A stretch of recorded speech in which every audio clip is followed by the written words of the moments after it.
Hello friends, welcome to Lakshmi homely kitchen. இன்றைக்கி நம்ம சேனலில் வெஜிடபிள் பாஸ்தா எப்படி செய்யலான்றதான் பார்க்க போகிறோம். ரொம்ப எளிமையாகவே நம்ம செஞ்சு முடிச்சிடலாம். குழந்தைங்க விரும்பி சாப்பிடக்கூடிய இந்த பாஸ்தா ரெசிபியை எப்படி ஸ்பைஸியாக செய்கிறதுன்றதை வாங்க வீடியோக்குள்ளே போய் பார்க்கலாம். வீடியோக்குள்ளே போகிறதுக்கு முன்னாடி நீங்கள் நம்ம சேனலை ஃபர்ஸ்ட் டைம் பார்க்குறதா இருந்தால் மறக்காமல் சப்ஸ்கிரைப் பண்ணிக்கோங்க. பக்கத்தில் உள்ள பெல் ஐக்கானை கிளிக் பண்ணி ஆல் ஆப்ஷனையும் கொடுத்துக்கோங்க. வாங்க இப்போ நம்ம வீடியோக்குள்ளே போகலாம். ஃபஸ்ட்டு நம்ம பாஸ்தாவை வேக வச்சு எடுத்துக்கலாம். அதுக்காக பாஸ்தா வேகிறதுக்கு தேவையான தண்ணியை கொதிக்க வச்சுக்கோங்க. தண்ணி நல்லா சூடானதுக்கப்புறமா அதில் 1/2 ஸ்பூன் அளவுக்கு உப்பு சேர்த்துக்கிறேன். தேவையான அளவு உப்பு சேர்த்துக்கலாம். 1 டேபிள் ஸ்பூன் அளவுக்கு ரீஃபைண்ட் ஆயில் வச்சுருக்கேன், அதை சேர்த்துக்கிறேன். ஆயில் சேர்க்குறது நமக்கு பாஸ்தா ஒன்றோட ஒன்று ஒட்டாமல் இருக்கிறதுக்காக. இப்போ நான் இதில் 2 கப் அளவுக்கு பாஸ்தா வச்சுருக்கேன், அதை சேர்த்துக்கிறேன். பாஸ்தா நல்லா கொதித்து வேகட்டும். ஒரு 5 நிமிஷம் மிதமான சூட்டில் வச்சு நமக்கு கொதிக்க வச்சாலே போதும். பாஸ்தா நல்லா வெந்துடும். இப்போ நமக்கு பாஸ்தா நல்லா வெந்துருச்சு. இந்த ஸ்டேஜில் நான் அடுப்பை ஆஃப் பண்ணிவிட்டு வடிகட்டி தனியாக எடுத்து வச்சிடுறேன். இப்போ நம்ம ஒரு கடாய் எடுத்துக்கலாம். அதில் 1 டேபிள் ஸ்பூன் அளவுக்கு ஆயில் சேர்த்துக்கிறேன்.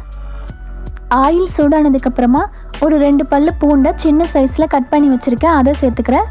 இது கொஞ்சம் வதங்கினதுக்கப்புறமா ஒரு மீடியம் சைஸ் வெங்காயத்தை சின்ன சைஸில் கட் பண்ணி வச்சுருக்கேன், அதை சேர்த்துக்கிறேன். இதுவும் சேர்த்து நம்ம கொஞ்சம் வதக்கிக்கலாம். வெங்காயம் நமக்கு கொஞ்சம் வதங்கினாலே போதும்.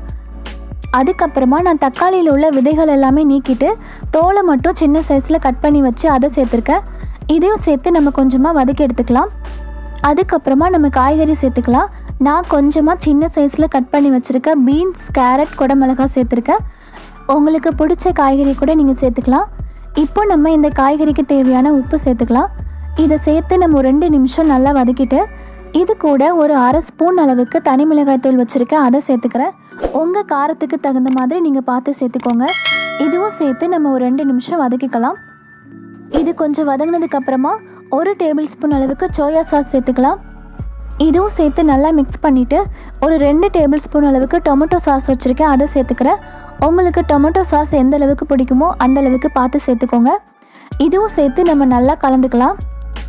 நம்ம சாஸ் சேர்த்து நல்லா மிக்ஸ் பண்ணதுக்கப்புறமா வேக வச்சுருக்க பாஸ்தாவை சேர்த்துக்கலாம்.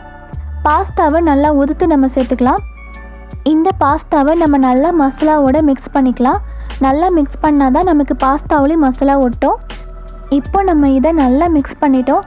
அவ்வளோதான், ரொம்பவே சிம்பிளான வெஜிடபிள் பாஸ்தா நமக்கு தயாராகிடுச்சு.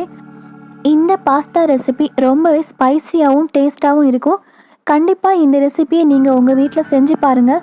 குழந்தைங்களுக்கு பாஸ்தா அப்படின்னா ரொம்பவே பிடிக்கும். இதே மெத்தடில் நீங்கள் உங்கள் வீட்டில் செஞ்சு பாருங்கள். செஞ்சு பார்த்துட்டு உங்களுக்கு இந்த ரெசிபி பிடிச்சிருந்தா மறக்காமல் என் கூட கமெண்டில் ஷேர் பண்ணுங்கள். இந்த வீடியோ பிடிச்சிருந்தா சேனலையும் சப்ஸ்கிரைப் பண்ணி சப்போர்ட் பண்ணுங்கள். Thank you friends.